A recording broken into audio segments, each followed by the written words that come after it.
Hello, my beautiful, gorgeous dance baby, and welcome to another episode of More Than Dance. My name is Chrissy Filipino, and today we are going to be discussing what to focus on when you're in a dance class.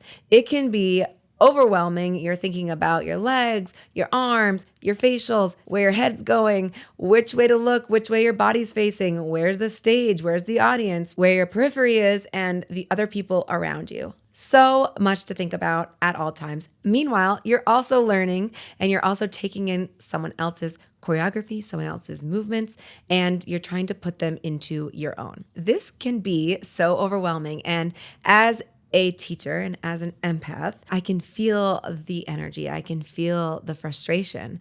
I can feel when my dancers need something to latch onto, when they need structure, especially because dance is so structuredly unstructured.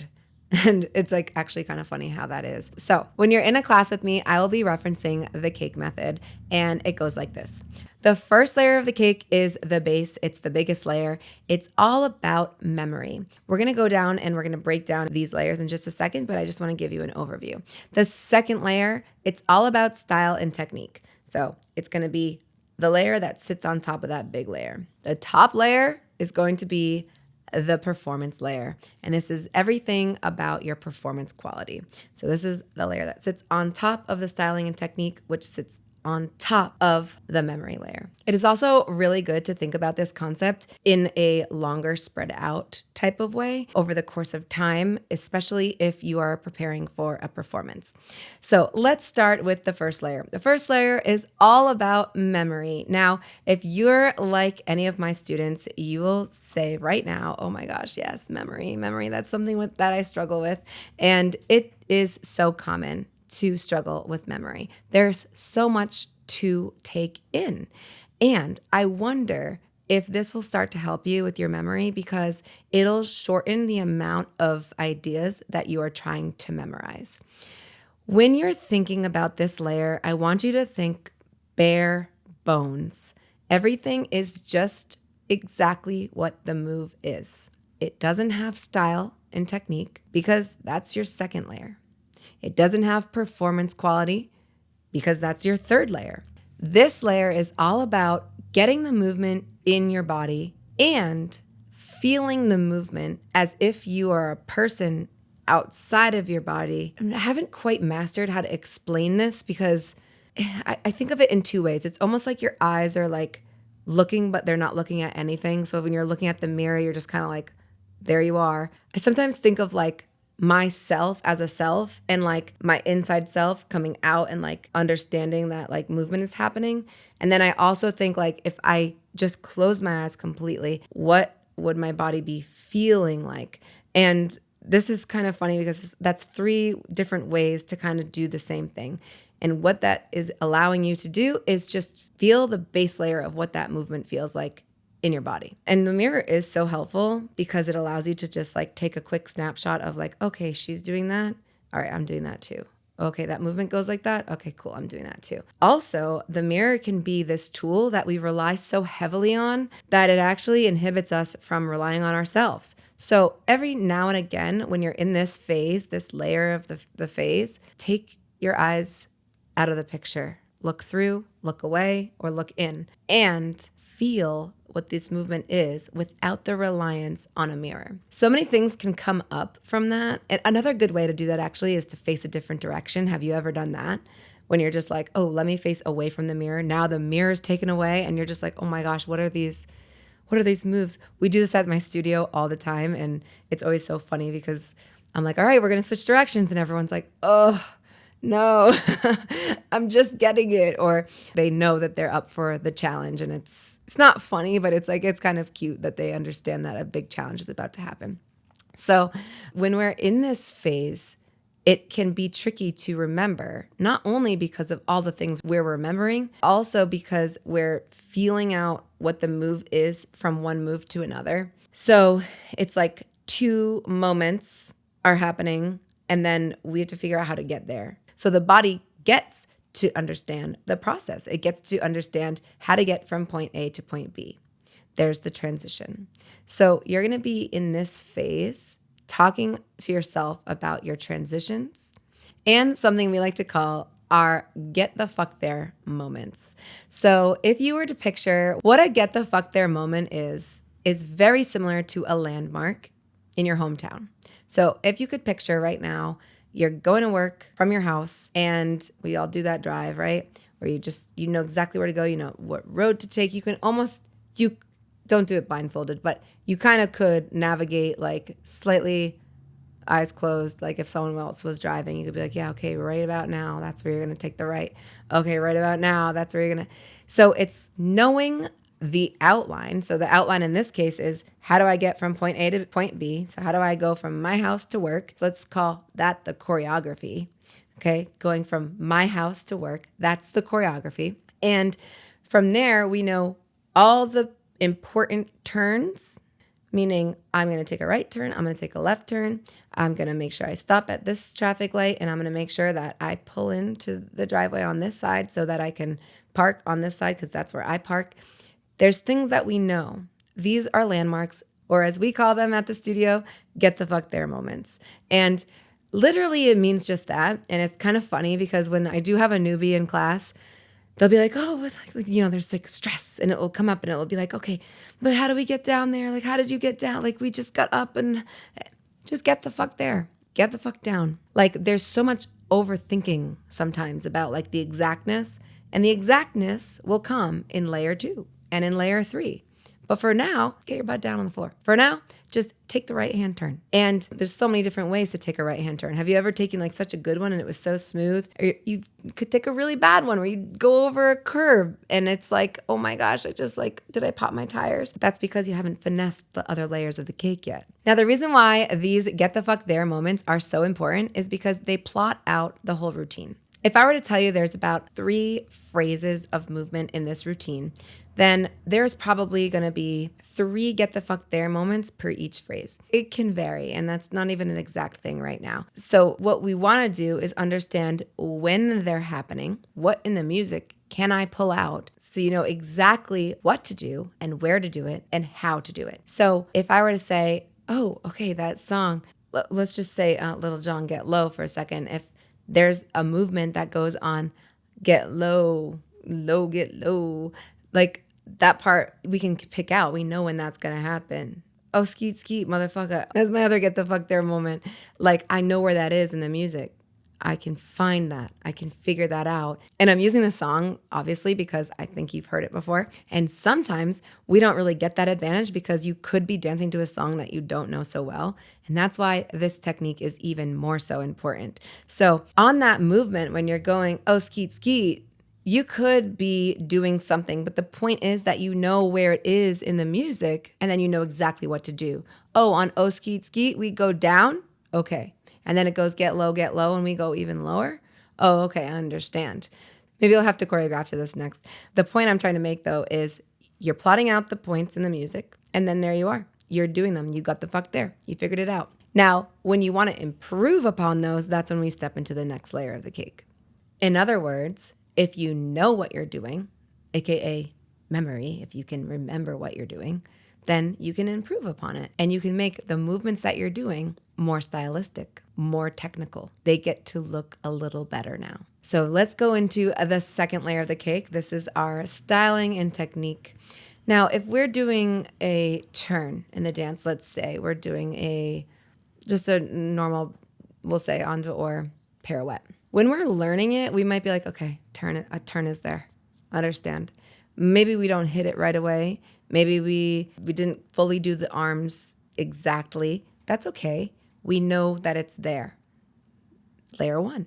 Layer 2, now we're going to start thinking, okay, am I lined up? Is my rectangle moving about? Am I pulling myself long and going into the floor? Am I on a releve? Am I squeezing my muscles so that I can stay up on my releve? Those are the types of things that we're thinking about. If we're on the floor and we're doing this beautiful wop, are my toes pointed? Are my legs straight? Could I turn out my hips a little bit more? Could I pull up my body a little bit tighter so that I'm sitting higher up on the tops of my sits bones? These are the kinds of questions that we ask when we're in this layer of the cake. A good time to step into this layer of the cake is after you've drilled out a few runs. Here's a funny thing. you might be in a class sometime where you don't get to this layer of the cake. What class would that be? It'd be a more advanced class, exactly. Because in that class, you're going to be focusing so much on memory because there's going to be so much thrown at you. So you might just be doing all you can to keep up. Maybe though, certain get the fuck there moments are going to have little parts of this part of the cake. So for example, when you go, oh, ski, ski, and you go down, maybe that part, you're gonna be like, I know that part so well. Oh my gosh, I'm gonna just put in all of my style. Oh, you need me to go down? You need me to go lower? I'm gonna put all of my technique in that. Oh, you want me to be straight up? Yes, I can do that. And then maybe after it kind of loses it and then comes back again for the next get the fuck there moment. So you might be toggling back and forth between layer 1 and layer 2 and also layer 3. We'll get to that in a second. So in layer 2, you're also thinking about your style. So it's not necessarily the performance quality, but it's more like, how are you doing that move if there's room to do it? Now, certain routines you're going to learn, there's not really an openness for that, like especially precision-based dancing and of course ballet. Like there's just room where it's like, don't add your style. Like we don't want that. We want it to be exactly how the choreography intended it. Of course, there are going to be routines where you might not add your style and you're following the choreographer exactly how they want it because that's just how they want it. And that's okay. You'll know to work on some other dance essentials such as dance dynamics. Like, are you getting to that move with the same dynamic as the choreographer intended? We've got 4 dance dynamics. We have fast and hard, fast and soft, slow and hard, and slow and soft. And that's how you are articulating these movements. How are you doing that arm? Is it with gentle energy? Is it with soft energy? And we can talk about this another time, dance dynamics, but these are the kinds of things that you want to be thinking about when you're doing the choreography. And this is what adds in texture to the choreography. Have you ever heard a choreographer use that word? That's what they're referring to. Because if one thing was the whole entire intensity the whole time, it would be boring and people would fall asleep. Think about when you listen to a speaker, they inflect in their voice and they try to make things sound more interesting and they hold pauses for certain reasons to engage you even more. Dancers do that. And it's an important part of choreography. So the choreographer has built that in. And it's an important part for the dancer to do it because the dancer is really relaying the message of the choreographer's message that comes from the music. It's a fun little trickle effect because we have the music, which is inspiring the teacher, the choreographer, who then inspires the dancer, and the dancer is relaying the message that trickles all the way back to the musicality. And it's a really cool thing to see visually because that's when you can start visually hearing the music. So this is all layer 2. And you can also think about layer 2 as just like the polishing and the refinement of the moves. So we think about transitions. Now, I know I mentioned transitions before, and that was in a memory way. These transitions are, how can I make this smoother for my technique? How can I make this smoother for my style? So transitions are going to really be in all 3 of these layers. It's just such an important word, which is why we teach a class called Tips, Tricks, Techniques, and Transitions, because it's so important to be able to, 1, transfer your weight and transition to the next move, and to also transition your dynamic. How are you going from fast and hard to then soft and slow? Being able to do that, knowing which muscles to go in, that's a really important thing to do. And you get to do that after you know when to do it, how to do it, and all that stuff that we talked about in the memory layer. So now let's discuss the top layer of the cake. This is the performance layer. This is where we shine and we think about our connection to the audience. Now, like I said before, you might not get to this layer of the cake in one dance class. So let's say that you're going to come to KDF Studio and do a drop-in, and maybe it's overwhelming and it's tricky, and you're going to be like, okay, you know what? I'm going to stay in layer 1 today. And you give yourself that break. And what a great break it is, because in a way, you're letting yourself off with pressure and you're adding in the right kind of pressure for yourself, which is memory. Oh, I realize now I get to work on memory. You might also decide, you know what? Today I'm going to work on technique. I'm going to work in my second layer of the cake. In that, you might toss up a couple of things with your memory, maybe you forget a couple things, and maybe your transitions are tight and your technique is tight and things are looking very clean and crisp because you put focus and attention on that. Now, us as dancers, a lot of us, we learn dance when we're young, and we might not learn how to learn dance. And this is one of those things that falls under that category of how to learn dance. Because when you come in to dance with intention, you get to be more of the dictator of your own experience. And you get to be able to call the shots a little bit more because you're taking this time out for yourself and you're telling yourself, like, this is what I need today. So that's why at the studio, I always like to start my classes with having each of my students come up with their own intention for class. And that's when they can think about the cake like, ooh, today's going to be all about performance.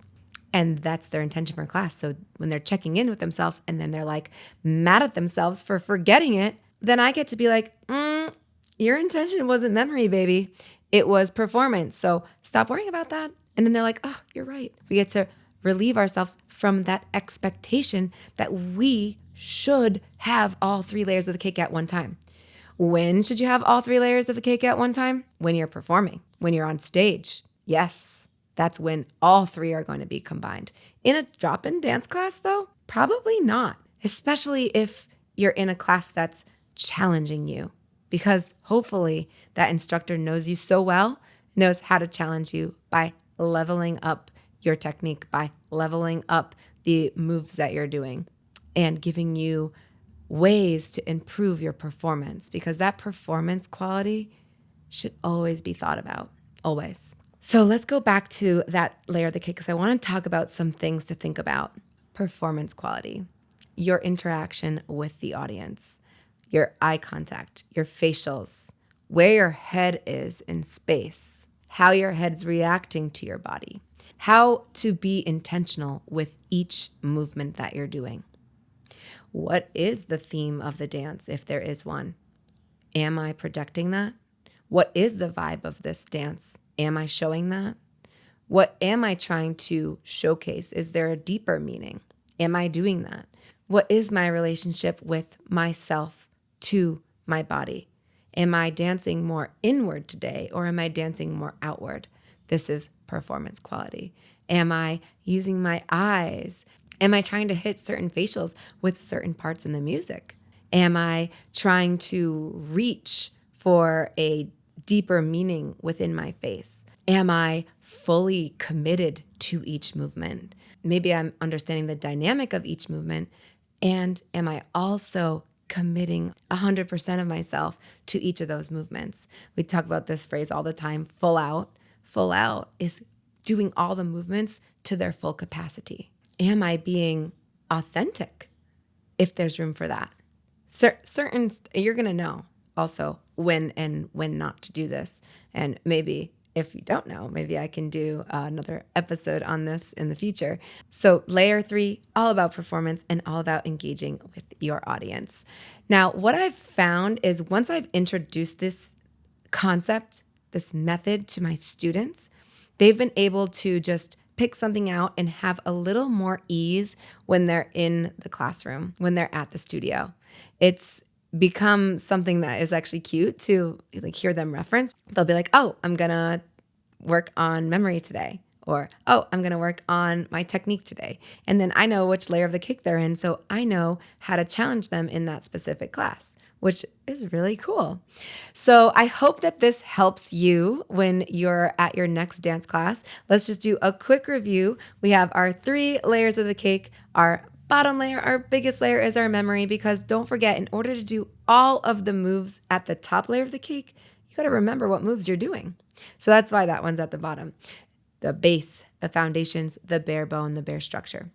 Our second layer is our style and technique. It's refinement. It's making sure we know exactly what we're doing, when we're doing it, and how we're doing it, and making sure things are clean. And then our performance layer, that is our engagement layer. That's where we are fully going in, full out, and making sure to express and show ourselves on the dance floor. That's where all of the fun really comes in. That's where all the excitement comes in. And that's where all the emotion will come in. And I found that when we are doing a performance that goes on stage, I do use these layers in separate parts of the weeks leading up to the performance. So we'll have one that's all about memory, and we'll focus just on that layer of the cake for a couple of times, maybe 2 weeks, maybe 4. And then we'll go into, okay, time to refine. And this really essentially is cleaning the dance, but it's cleaning it in a way that can separate it and structure it so that we know what our goal is for that day as a team. So I hope that this helps, and I'm excited to hear what you think about the cake method. And if you did like this, it would mean the world to me if you left a 5-star written review. And don't forget to follow and turn the notifications on so I can see you on the dance floor next time.